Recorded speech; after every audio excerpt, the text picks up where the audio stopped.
നമസ്കാരം. രാജ്യത്തെ ചൂട് കനക്കുന്നു, ജാഗ്രത വേണമെന്ന് ആരോഗ്യ വിദഗ്ധർ. ഒമാനിലെ ജയിലിൽ മരണപ്പെട്ട മലപ്പുറം സ്വദേശിയുടെ മൃതദേഹം മസ്കറ്റിൽ തന്നെ കബറടക്കി.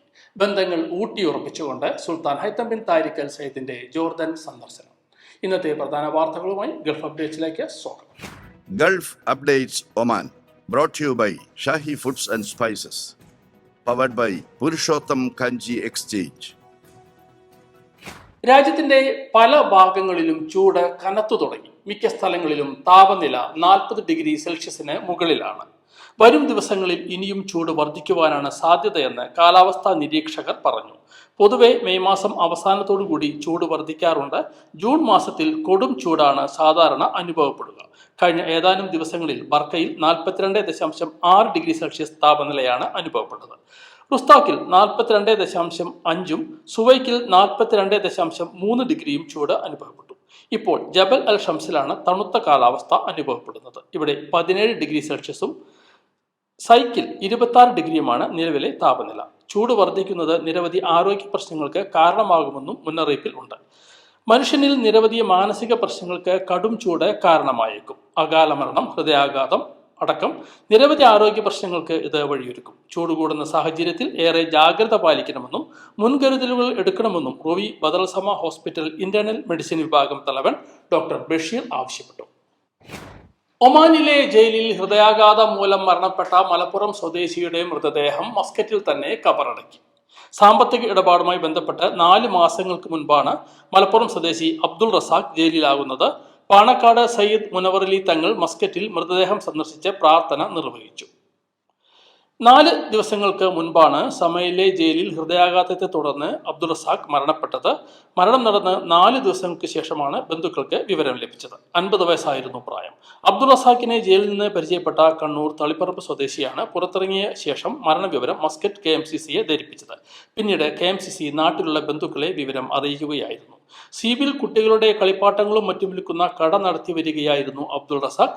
സാമ്പത്തിക ഇടപാടുമായി ബന്ധപ്പെട്ട് 4 മാസങ്ങൾക്ക് മുൻപാണ് ജയിലിലായത്. കോവിഡ് കാലത്തെ റൂം വാടകയും മറ്റും ഒരു വലിയ സാമ്പത്തിക ബാധ്യത ഇദ്ദേഹത്തിന് ഉണ്ടായിരുന്നുവെന്നും 6 വർഷമായി നാട്ടിലേക്ക് പോയിട്ടില്ലെന്നും ബന്ധുക്കൾ പറഞ്ഞു. ബന്ധങ്ങൾ ഊട്ടിയുറപ്പിച്ച് സുൽത്താൻ ഹൈത്തം ബിൻ താരിഖ് അൽ സയ്യിദിന്റെ ജോർദൻ സന്ദർശനം. 2 ദിവസത്തെ ഔദ്യോഗിക സന്ദർശനത്തിനായെത്തിയ സുൽത്താനും പ്രതിനിധി സംഘത്തിനും ഊഷ്മള വരവേൽപ്പാണ് ഇന്നലെ ലഭിച്ചത്. അബ്ദുള്ള 2ാമൻ രാജാവുമായി സുൽത്താൻ കൂടിക്കാഴ്ചയും നടത്തി. അമ്മാനിലെ ബാസ്മൻ കൊട്ടാരത്തിൽ നടന്ന ചർച്ചയിൽ ഉഭയകക്ഷി ബന്ധങ്ങളും അവ മെച്ചപ്പെടുത്തുന്നതിനുള്ള മാർഗങ്ങളും ചർച്ച ചെയ്തു. പ്രാദേശിക അന്തർദേശീയ വിഷയങ്ങളിൽ വീക്ഷണങ്ങളും കൈമാറി.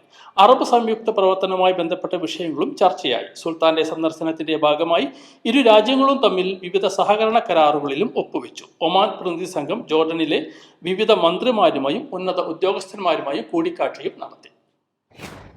കഴിഞ്ഞ വർഷം സിവിൽ ഏവിയേഷൻ അതോറിറ്റിക്ക് ലഭിച്ച പരാതികളിൽ ഭൂരിഭാഗവും വിമാനം വൈകുന്നതുമായി ബന്ധപ്പെട്ടാണ്. 379 പരാതികളാണ് കഴിഞ്ഞ വർഷം ആകെ ലഭിച്ചത്. ഇതിൽ 93 എണ്ണം വിമാനം റദ്ദാക്കുന്നതുമായി ബന്ധപ്പെട്ടതാണ്. 90 എണ്ണം വിമാനം വൈകിയതുമായി ബന്ധപ്പെട്ടും ലഭിച്ചു.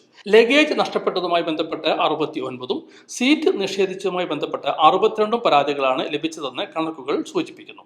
4 എണ്ണം യാത്രാ ടിക്കറ്റുമായി ബന്ധപ്പെട്ടും 3 എണ്ണം ഫ്ലൈറ്റ് റൂട്ട് മാറിയതുമായാണ് പരാതി ലഭിച്ചിട്ടുള്ളത്. ഒരു വിമാനം വൈകുകയോ റദ്ദാക്കുകയോ ചെയ്യുകയാണെങ്കിൽ ആ വിവരം യാത്രക്കാരെ പുറപ്പെടുന്നതിന് ഷെഡ്യൂൾ ചെയ്ത സമയത്തിന് കുറഞ്ഞത് 2 ആഴ്ച മുമ്പെങ്കിലും ഓപ്പറേറ്റർ അറിയിച്ചിരിക്കണമെന്നാണ് സിവിൽ ഏവിയേഷൻ നിയമപ്രകാരം പറയുന്നത്. എന്നാൽ ഇങ്ങനെ അറിയിക്കാൻ കഴിഞ്ഞില്ലെങ്കിൽ ഒരാഴ്ചയ്ക്കുള്ളിൽ ടിക്കറ്റ് തുക തിരിച്ചു നൽകുകയോ അല്ലെങ്കിൽ അവർക്ക് ബദൽ യാത്രാ സൗകര്യം ഒരുക്കുകയോ ചെയ്യണം.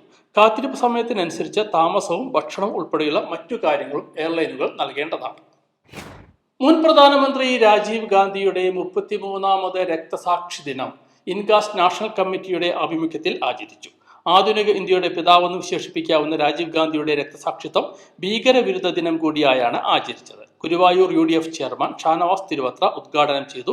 INCAS national committee president Aneesh കടവിൽ അധ്യക്ഷത വഹിച്ചു. രാജീവ് ഗാന്ധിയുടെ ഛായാചിത്രത്തിൽ മുഴുവൻ അംഗങ്ങളും പുഷ്പാർച്ചന നടത്തി. ഇന്ത്യൻ യുവത്വത്തെ ഇത്രമേൽ സ്വാധീനിക്കുകയും സ്വപ്നം കാണുവാൻ പഠിപ്പിക്കുകയും ചെയ്ത മറ്റൊരു നേതാവ് ഇന്ത്യൻ ചരിത്രത്തിൽ ഉണ്ടായിട്ടില്ല എന്ന് ഉദ്ഘാടന പ്രസംഗത്തിൽ ഷാനവാസ് തിരുവത്ര അനുസ്മരിച്ചു.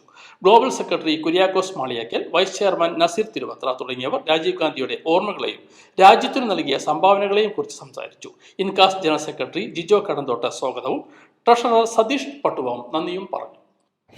ഇൻകാസ് ഒമാൻ ദേശീയ കമ്മിറ്റിയുടെ ആഭിമുഖ്യത്തിൽ മുൻ പ്രധാനമന്ത്രി രാജീവ് ഗാന്ധിയുടെ 33ാമത് രക്തസാക്ഷിത്വ ദിനം ആചരിച്ചു. ആധുനിക ഇന്ത്യയെ കെട്ടിപ്പടുക്കുന്നതിൽ നിർണായകമായ പങ്കുവഹിച്ച രാജീവ് ഗാന്ധിയുടെ ഒരിക്കലും മറക്കാത്ത ഓർമ്മകൾക്ക് മുൻപിൽ പ്രണാമം അർപ്പിച്ച് ഛായാചിത്രത്തിൽ പുഷ്പാർച്ചനയും പ്രാർത്ഥനയും നടത്തി. ഇന്ത്യയെ പുതുയുഗത്തിലേക്ക് നയിച്ച ദീർഘവീക്ഷണമുള്ള ക്രാന്തദർശിയായ ഭരണാധികാരിയായിരുന്നു രാജീവ് ഗാന്ധി എന്ന് ഇൻകാസ് ദേശീയ committee president advocate MK Prasad തന്റെ അനുസ്മരണ പ്രഭാഷണത്തിൽ ഓർമ്മിപ്പിച്ചു. ഇതോടെ ഇന്നത്തെ ഗൾഫ് അപ്ഡേറ്റ്സ് പൂർണ്ണമാവുന്നു. വീണ്ടും കാണുന്നത് വരെ നന്ദി, നമസ്കാരം.